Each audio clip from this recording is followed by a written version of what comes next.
بیٹے آئے نا، چودھریوں کے بیٹے آئے، اس فیلڈ میں آؤ، اس فیلڈ میں بچہ حافظ بنے، بچہ عالم بنے، اس سے بڑی قیامت کے دن جو کچھ ملنا ہے سو ملنا ہے، خدا گواہ ہے۔ ایک بات میں یہاں کہنا چاہوں گا، میں حافظ اس کو بننا جڑا تراویح وچ مصلی سنا وہ ہے یہاں جتنے قاری صاحبان بیٹھے ہیں ناراض ہیں، حافظ وہ ہے جو تراویح وچ مصلی سنائے۔ اور ان حفاظ کے جو والدین بیٹھے ہو نا یہاں، ان کے باپ ہیں، چچا ہیں، ایک منٹ واسطے تصور کرو، تیرا بیٹا مصلی امامت پہ ہے، اس سے بڑا اس باپ کے لیے کوئی اعزاز نہیں، کوئی اعزاز نہیں، کوئی اعزاز نہیں۔ بیٹا آگے کھڑا ہے اور باپ پیچھے کھڑے ہو کے کہتا ہے پیچھے اس امام دے۔ اس باپ کے لیے اس سے بڑا اعزاز ہو، اس کا بیٹا آگے کھڑا ہے۔ یہ جو پرانا زمانہ تھا، اخباریں ہوتی تھیں، اب تو ریڈیو، ٹی وی، موبائل والی مصیبت، اب تو بہت ذرائع ابلاغ ہیں۔ پہلے اخباریں ہوتی تھی، اخبار پڑھی جاتی تھی، تو یہ شاعر لوگ ہوتے تھے نا، وہ تب آزمائی کرتے، لوگوں کو چیلنج کرتے۔ مثلا ایک مصرع لکھ دیا نا اور چیلنج کیا، پورا کرو بھائی مصرع، تو کسی نے مصرع لکھ دیا، آج شب کو نماز میں میری کعبہ کو پیٹ تھی، آج شب کو نماز میں میری کعبہ کو لکھو بھائی اس کا جواب، شعر میں جواب دو۔ اس طرح کی تمام آزمائی ہوتی تھی اس وقت۔ ایک بندے نے اس کا جواب لکھا، آج شب کو نماز میں میری کعبہ کو پیٹ تھی،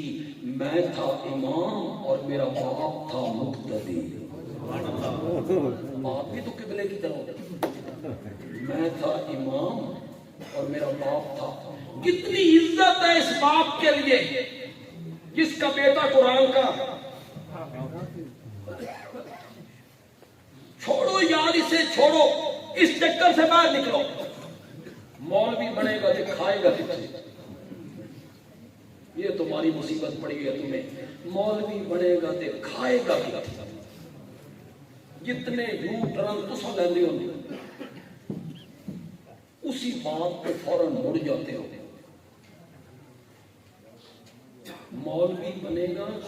تو کھائے گا کتوں، ایک منٹ تو بعد آتے ہیں مولوی تو بڑا ہی کھاندے نہیں ہو۔ پہلے کیا کہہ رہے ہیں، مولوی بنے گا تو کھائے گا کتوں، اور دوسرے لمحے کیا کہتے ہیں، مولوی بڑا کھاندے نہیں۔ مولوی ہوئے تے بھوک نال مر جائے، ہو ہی نہیں سکتا۔ یہ اذان دینا جانتا ہوئے نا، اذان صرف اذان دینا، اس میں اللہ پالی رکھتا۔ مولوی ہوئے تے بھوک نال مر جائے، یہ ہو ہی نہیں سکتا۔ مولوی جدیں مرنا رج گئی ہے، بس ہضمی ہونی سے مر جانا۔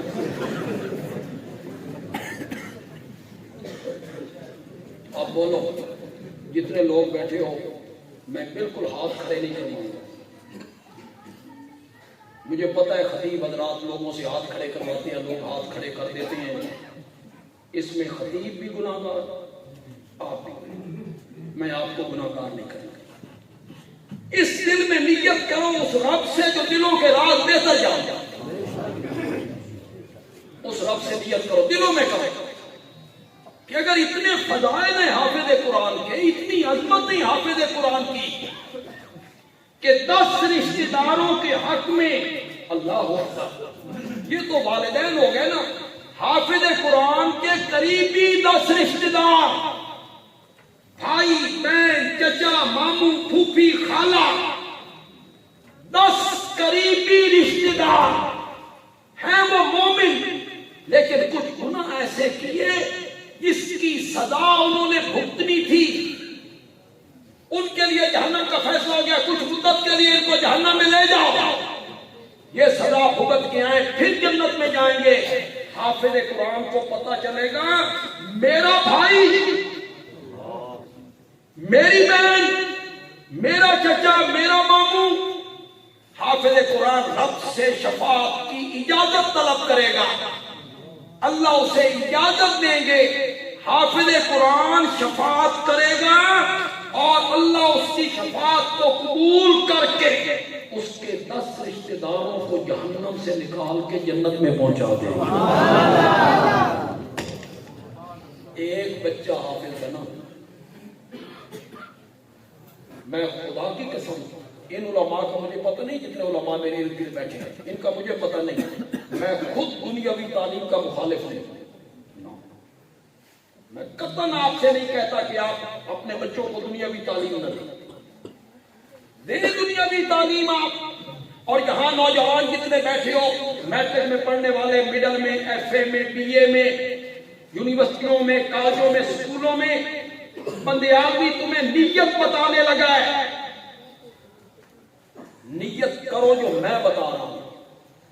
انگریزی پڑھنے پر بھی رب ثواب دے، نیت کرو۔ کہتے ہیں نا کسی بندے نے مکان بنایا تو روشن دان رکھا، تو کوئی بزرگ آئے اور پوچھا یہ روشن دان کیوں رکھا ہے؟ اس نے کہا جی ہوا کے لیے رکھا۔ تو بزرگ کہنے لگے اگر تم نیت یہ کرتے کہ آذان کی آواز آئے گی اس لیے رکھا ہے، ہوا نے تو آنا ہی آنا تھا، تو نیت یہ کرنی چاہیے تھی کہ آذان کی آواز آتی۔ دنیاوی تعلیم حاصل کرنے والے نوجوانوں نیت کر لو کہ میں دنیاوی تعلیم اس لیے حاصل کرنا چاہتا ہوں کہ میں اس زبان میں دنیا کفر تک محمد عربی کے پیغام کو پہنچاؤں، تو پھر دنیا کی تعلیم کی ثواب ہو جائے۔ میں دنیاوی تعلیم کا کوئی مخالف نہیں، آپ اپنی اولاد کو دنیاوی تعلیم دیں، لیکن خدا کے لیے اپنی اولاد کو اتنی دینی تعلیم ضرور دیں کہ انہیں جائز ناجائز حلال حرام کے درمیان فرق ہو، اتنا تو انہیں پتا ہو یہ جائز ہے، یہ ناجائز ہے، یہ حلال ہے، یہ اسے نماز تو آتی ہو، اسے دعائے قنوت آتی ہو، اسے جنازے کی دعا آتی ہو۔ تو نے دنیاوی تعلیم میں ڈالا، خدا گواہ بڑے بڑے لوگوں کو وزراء اعظم تک اور وزراء تک اور بڑے بڑے لوگ عہدوں والے، انہیں ہم نے غلط کلمہ پڑھتے ہوئے لا الہ الا اللہ محمد رسول اللہ۔ ایک ہمارے وزیر ہوا کرتے تھے، انہیں سورت اخلاص، ایک ملک کے بہت بڑے بیرسٹر ہیں، انہیں سورت کوثر۔ اس طرح دنیاوی تعلیم میں مت ڈالیے گا اپنے بچوں کو کہ انہیں کلمہ نہ آئے، انہیں سورت کوثر نہ آتی ہو، سورت اخلاص نہ آتی ہو، جنازے کی دعا تک اسے نہیں آتی، تو نے کبھی نہیں سوچا یہ 18ویں گریڈ میں چلا جائے، 19ویں گریڈ میں چلا جائے، 20ویں گریڈ میں چلا جائے، چلا گیا تو نے محنت کی، بیٹا تیرا وہاں چلا گیا، تجھے کیا ملا؟ بول ان کو چپ کر کے